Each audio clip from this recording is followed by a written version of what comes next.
Hello everybody, and welcome to example 2 on page 42 of the workbook. This is going to be our second example of a work problem, okay?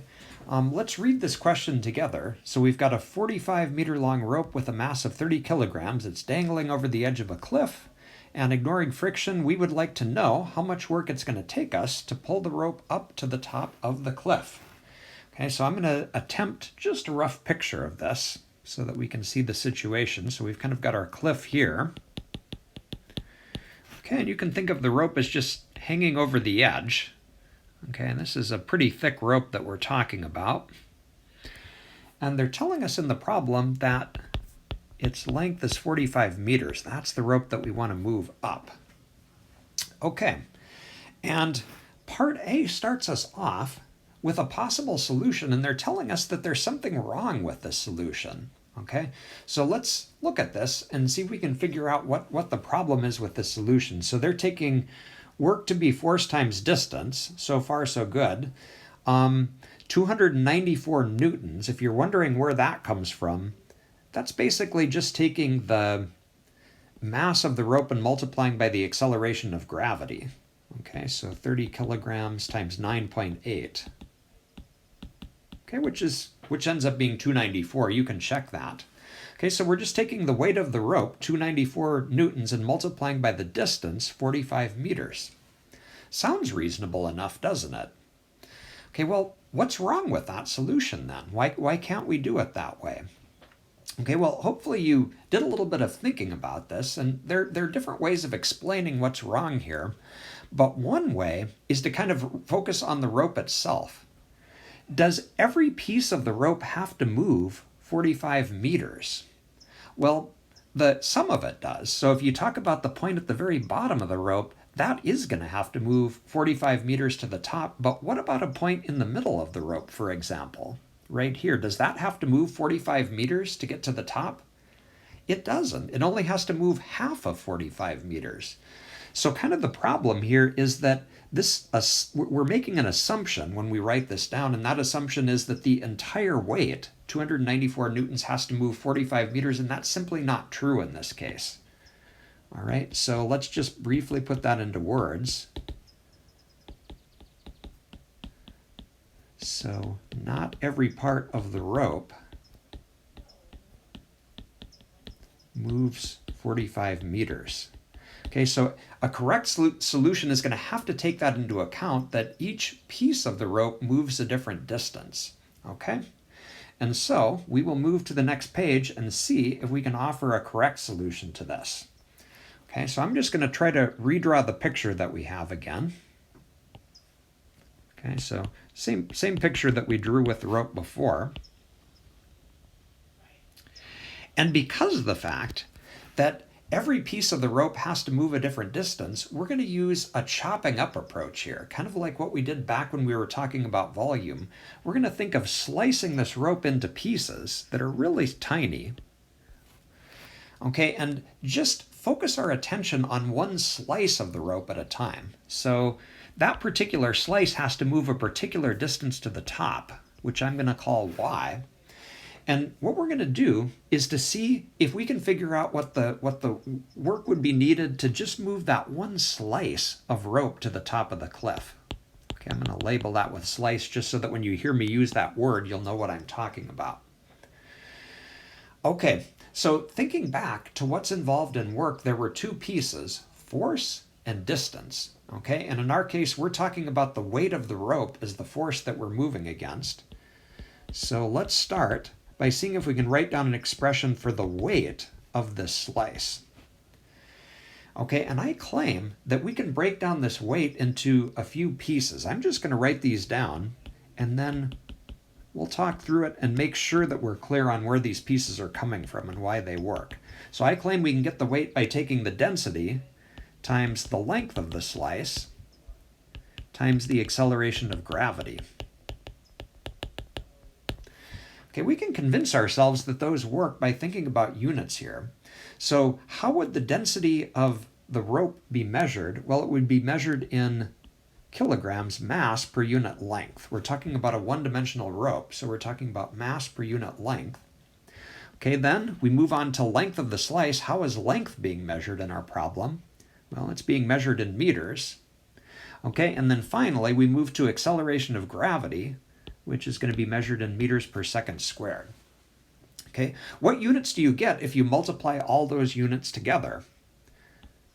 Well, the meters cancel, and we're left with kilograms times meters per second squared, and notice that that's newtons, which is the correct unit of force, okay, which in our case is weight. So we've kind of just convinced ourselves that these three components are the right things to multiply together here. Now we just need to fill in the pieces here. Okay, so starting with the density of the rope.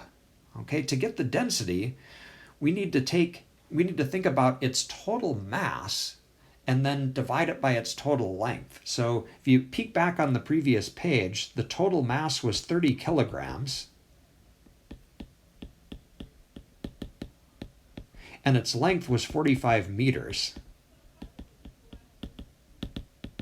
Okay, so we could get the density by just taking that 30 kilograms and dividing by 45. Okay, and then we come to the length of the slice. Okay, what do we want to call the length of the slice? Okay, well remember, we're thinking of our slice as being just a really tiny vertical distance, and so it's customary to just call that dy, very small vertical distance. Okay, and then finally, acceleration of gravity is just going to be 9.8. Okay, and I'll go ahead and tack the units on here. Okay, actually, let's simplify first. So if you took 30 times 9.8, we could do a little simplifying with the numbers here. You're going to get 294 over 45, and then there's a dy, and our units are going to be newtons. Okay, so what we have so far is an expression for the weight, not of the entire rope, but just of this one slice of the rope that we're talking about here. Okay, now what was the other component to work besides weight? It was distance, wasn't it? So what is the distance that's traveled by the slice? Well, according to our picture, that's just this distance up here that we called y. So y meters. And so here's what we can say so far then. The work needed just to move this one slice of the rope to the top of the cliff is given by the product of these two things, this times that. Okay, let's write that down.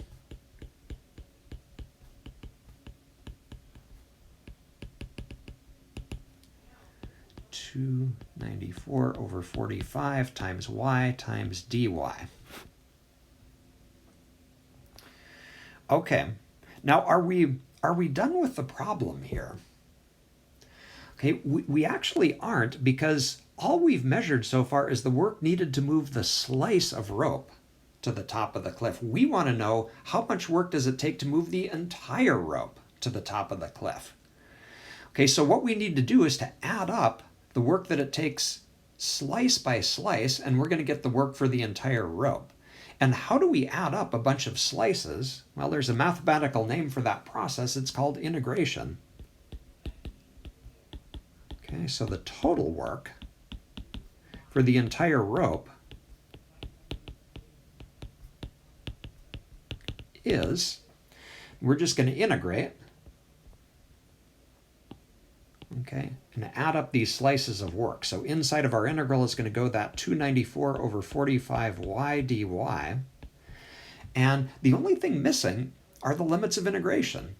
Okay, so remember, y is the variable of integration, so we have to ask ourselves, what is the proper range of y values here? Okay, well, let's go back to our picture. Okay, so as we move from the top of the rope to the bottom, what is the possible range of y values that we could have? Well, since our rope has a length of 45 meters, that should be 0 to 45. If we do that, we're going to get every piece of our rope. Okay, and that's the last piece here. All right, if we can do that integral, we have calculated the work. Okay, so let's see. If we take, first thing we might notice is that 294 over 45 is a constant that we can pull outside. And we want to integrate y dy. Okay,